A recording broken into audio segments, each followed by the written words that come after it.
Is there anything that you like? Is there any kind of like thing you didn't get to turn over, like some other kind of match you wanted to have, someone you wanted to wrestle? I mean, now when you look at the roster of AEW, like I said, there's so many new guys, there's young guys, there's different styles, et cetera, et cetera. We're having so many more guys come in from Japan, all that. Is there anybody that you really want to kind of tie it up with out there? Um, I I can kind of name off a laundry list of dudes who would kind of fit that bill, but like where I'm at now, it's like whoever you put me in front of, whoever you put me with, I want to make that awesome. Yeah. It's kind of like I don't think there needs to be perfect ingredients to make the best dish. I just think you got to have the right, you just got to treat them right Yeah. and cook them the right way. So, I mean, that's kind of where my mind's at right now. Like it's Yeah. definitely not on, oh, I want this dream match and I want that dream match. No, I want whoever they put me with, I want to turn that into something. I want something they don't expect to be a dream match to be something that they really, really enjoy. And we kind of got that started here with Darby Allin. I think on paper before we ever locked up that matchup doesn't seem like it's just because of whatever preconceptions that you may have with either one of us. And kind of getting there now after 2 matches going into our third here. I think that opinion and that view of it is very, very different. And now it's something that's kind of sought after and people want to Do you feel any kind of responsibility with your position in AEW and all the experience that you have to really get some guys to I guess like a passing of the torch, so to speak, with some of those guys, or getting people in like that sweet spot, or like setting that locker room standard? Because wrestling, grizzled old vet over here, it has changed a lot in the last little while. But what do you like? Do you feel any responsibility to sort of set the standard, whether it's in the ring, in the locker room, et cetera, et cetera?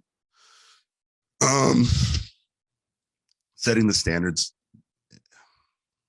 it's unusual for me to think of it that way, because it means that you're kind of setting a ceiling on certain people. To me, like my thing is I'd rather go in there and work with people and then have them discover things, 2 or 3 things or something about a way of doing a program, a different way to skin the cat, to use a horrible phrase, but I kind of like that phrase. I know it's a weird phrase, but I do always kind of enjoy it. Yeah, but I think that's my biggest thing, is that if I can work with guys and show them different ways of kind of accomplishing what they want to accomplish, alternative ways, and that's kind of my big thing. I don't think there's one right way to do things. Yeah, I think it's pretty egotistical to think that there is, but I do believe there are some proven methods that can work and that can be integrated into what people do, and that's kind of been my biggest thing. Is I'm not trying to tell people how you're supposed to do things, but I will offer some alternatives and other ways to yeah. do things. That's really what my focus has been, is just trying to expand their mind a little bit along with mine, and put together good matches. Hell yeah. You and I were watching Mark Briscoe and Jay Lethal at TV the other week. What are some of your memories of Jay Briscoe? I know you got to obviously be a part of so many different things with Ring of Honor, and I saw the video package and stuff that AEW put together, but some memories that you have of Jay Briscoe. I think the biggest memory of Jay, and I think, like I said, why a lot of us were, really floored by this, is that, Jay was a guy who unconditionally loved people. You know what I mean? Like, he'd come in and it didn't matter if you're having a good day or a bad day. He was always there to be like, hey, how you doing, man? And, dap you up, give you a hug. You shoot the bull with him. What happened down at the chicken farm, which is always wild stories. You know what I mean? Like, they always had hey, what's been going down on the farm? Oh man, and it was just like, I think that was the biggest thing, is just, Jay was extremely authentic. Yeah. To everyone, and like I said, we're all gonna miss him, just because just the fun, the hilarity, like the good times after the show, the great matches. It's just, all that kind of goes away. It leaves a big void, and I think that's why it hit a lot of people so hard. Yeah. I know it's funny. The first time I saw the Briscoes, I'm really sad that I didn't ever get to work with them in any capacity. It's nice I've only met Mark for the first time when we were at TV the other week. But just a huge fan, and obviously such a huge loss to the wrestling community. Okay, so we're early on in the year. What do you want to accomplish this year? What does 2023 look like for Samoa Joe? Obviously we're always hunting championships. When we get our television championship back and our TNT title back together, and I'm just looking forward to just honestly, I'm at a point now where I'm having a lot of fun, especially at AEW, and I just want to put things out that just make people happy. I think that's the biggest thing. I think we as performers sometimes we get caught up in our own BS, a little bit too much, and I think sometimes we don't present ourselves in the best possible way in the public eye, knowing that we provide a service. We're out there to entertain people, to make people happy, and a lot of that is kind of keeping up our own appearances and stuff like that. And though while I don't tell everybody never to hide your feelings or suppress your feelings, I think sometimes we share too much. They don't need to know that me and Delta got a beef on Thursday. Like that's going to fix anything. Because trust me, I've seen everybody try to do it, and they do not move any faster if you call them out on social media. That's it's like.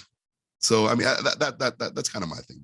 I'm keeping it very positive in the sense that I've been blessed and fortunate to be in a career where I get to go out and entertain millions of people every week, and I've managed to stay in this career for much longer than what is expected, and I just want to continue to do that at the very best level that I can.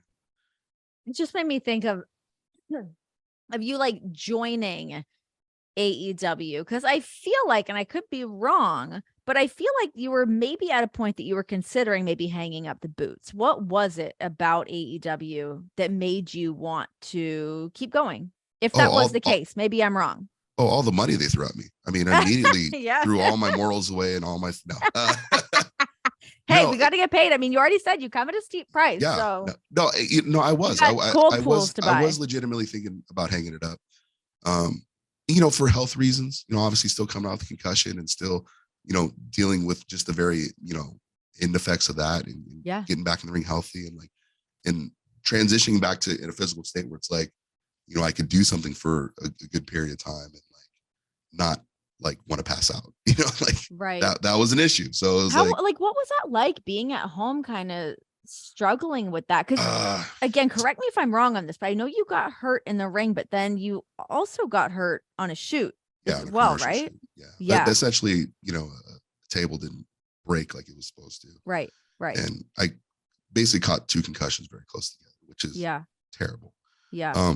To that point though, I did take a year off doing commentary, little maybe a year and a half off, which helped me tremendously. And I do not regret taking that time.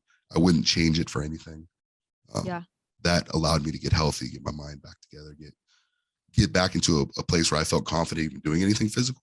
And I realized if I would have rushed out and I would have done that, I probably inevitably would have not returned to the ring at